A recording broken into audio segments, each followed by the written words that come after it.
সম্মানিত viewers, remittance card সংক্রান্ত ভিডিওতে আপনাদেরকে স্বাগতম।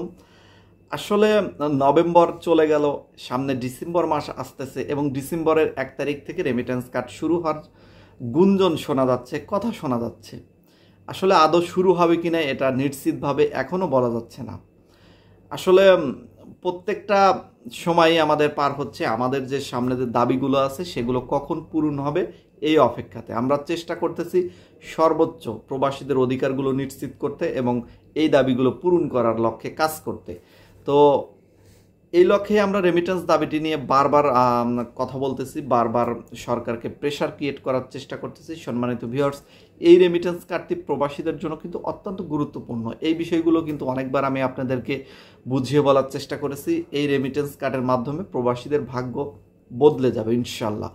এই রেমিটেন্স কার্ডটা আমাদের দ্রুত প্রয়োজন তিনটি কারণে এই রেমিটেন্স কার্ডটা যত তাড়াতাড়ি আমরা পাবো আমাদের জন্য ভালো হবে। 1 নম্বর কারণ, এই রেমিটেন্স কার্ডটা আমরা পেলে আমাদের পেনশন দাবিটা পূরণ হওয়ার সম্ভাবনা সবচেয়ে বেশি এবং এই রেমিটেন্স কার্ড না পাওয়া পর্যন্ত আমাদের পেনশন দাবিটি কিন্তু পূরণ হওয়ার সম্ভাবনা অনেকটাই কম।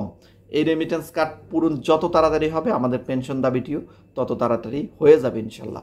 তো যার কারণে এই রেমিটেন্স কার্ডটি কিন্তু অনেকটা গুরুত্বপূর্ণ। 2 নম্বর হচ্ছে, আমরা যদি রেমিটেন্স কার্ড হাতে পেয়ে যাই তখন থেকে কিন্তু আমরা বিদেশ থেকে রেমিটেন্স পাঠানোর ক্ষেত্রে 5% প্রণোদনা পাবো।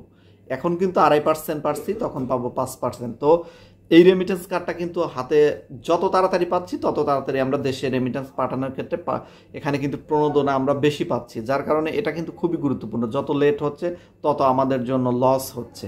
তো আমরা এই জন্যই বারবার প্রেশার ক্রিয়েট করতেছি, বারবার ভিডিও আকারে কথা বলতেছি, ফেসবুক স্ট্যাটাস দিচ্ছি, গ্রুপে কাজ করতেছি, নানাভাবে কাজ করার চেষ্টা করতেছি, সরকারের প্রতি প্রেশার ক্রিয়েট করতেছি। আমি গত ভিডিওতে অনুরোধ করেছিলাম যে যারা বাংলাদেশে প্রবাসী সংগঠন আছে তাদের থেকে সব সংগঠন ঐক্যমত হন, একতা ভিত্তিতে একজনকে নির্বাচন করুন সবার প্রতিনিধি হিসাবে, তাকে নিয়ে আপনারা সমন্বয়কদের সাথে মিটিং করুন, উপদেষ্টাদের সাথে মিটিং করুন, আমাদের প্রিয় অন্তর্বর্তীকালীন সরকার প্রধান তার সাথে মিটিং করুন। এই বিষয়গুলো নিয়ে যদি মিটিং চালিয়ে যান ইনশাল্লাহ কথা রাখবে। আমার এটা বিশ্বাস সরকার কথা রাখবে, কিন্তু আমাদের প্রবাসীদের কাজ করতে হবে।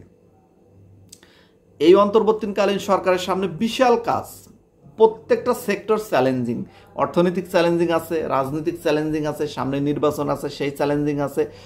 চ্যালেঞ্জিং কাজের ভিড়ে এই যে প্রবাসীদের অধিকার বিষয়গুলো যে কাজ, এগুলো কিন্তু মনোযোগ দিতে পারবে না। আর এই কাজগুলো কিন্তু ওই কাজগুলোর তুলনায় খুবই ছোট কাজ।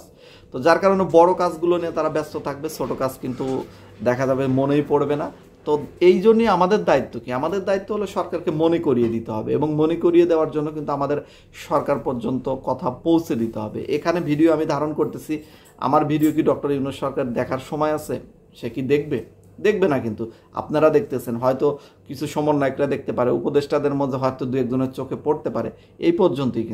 কিন্তু ডক্টর ইউনূসের কান পর্যন্ত কথা পৌঁছে দিতে হলে কিন্তু অবশ্যই তার কাছে গিয়ে বসতে হবে, তাকে কথা বলতে হবে, তাকে বোঝাতে হবে এবং তার কাছে যদি আমরা সুন্দরভাবে মেসেজটা পৌঁছে দিতে পারি তাহলে কিন্তু অবশ্যই সে খুবই দ্রুত গতিতে কাজ কমপ্লিট করে দেবে ইনশাল্লাহ। তো এই জন্যই আমি বারবার অনুরোধ করতেছি, দেশে যারা আছেন প্রবাসীদের নিয়ে যারা কাজ করেন তারা এই বিষয়টি নিয়ে খুবই গুরুত্ব দিন। আসলে প্রবাসীদের এই দাবিগুলো খুবই যৌক্তিক, অযৌক্তিক হলে বিষয়গুলো নিয়ে আপনারা গেলে আপনাদের পাল্টা যুক্তি তারা দিয়ে দিতে পারতো, কিন্তু এখানে যেহেতু যৌক্তিক সেই ক্ষেত্রে কিন্তু আপনারা সেখানে গেলে অবশ্যই হতাশ হবেন না, কিছু না কিছু হবে। আপনি যদি 100% দাবি পূরণ নাও করে তাহলে যদি 50% বা 50%ই বলেন, সেই দাবিটাও যদি পূরণ করে, এতেও কিন্তু প্রবাসীদের একটা ধাপ কিন্তু হয়ে গেল। পরবর্তী স্টেপে আমরা আবার পরবর্তী সরকার আসলে আবার পরের ধাপগুলো আমরা পূরণ করে নেব ওই সরকারের সাথে আলোচনা সাপেক্ষে। তো আমাদের আলোচনা চালিয়ে যেতে হবে, আমাদের কথা বলা চালিয়ে যেতে হবে, আমাদের কাজ আমাদের জায়গা থেকে চালিয়ে যেতে হবে। সম্মানিত ভিউয়ার, যারা ভিডিওটি দেখতেছেন আপনারাও আপনাদের কাজ চালিয়ে যান।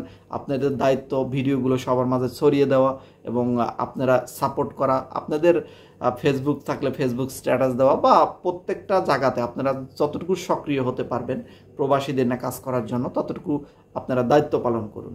ইনশাল্লাহ আমাদের দাবিগুলো একটা সময় পূরণ হয়ে যাবে এবং আশা করতেছি ডিসেম্বর মাসের 1 তারিখ থেকে আমাদের রেমিটেন্স কার্ড দাবিটি পূরণ হয়ে যাবে কিন্তু এর আগে অবশ্যই আমাদের সরকারের সাথে মিটিং করা প্রয়োজন। তো দেখা যাক আসলে কি হয়। প্রবাসী সংগঠনের সাথে আমি যোগাযোগ করার চেষ্টা করতেছি, তাদের সাথে কথা বলবো, দেখা যাক তারা এই বিষয়টি নিয়ে কতদূর কাজ করতে পারে।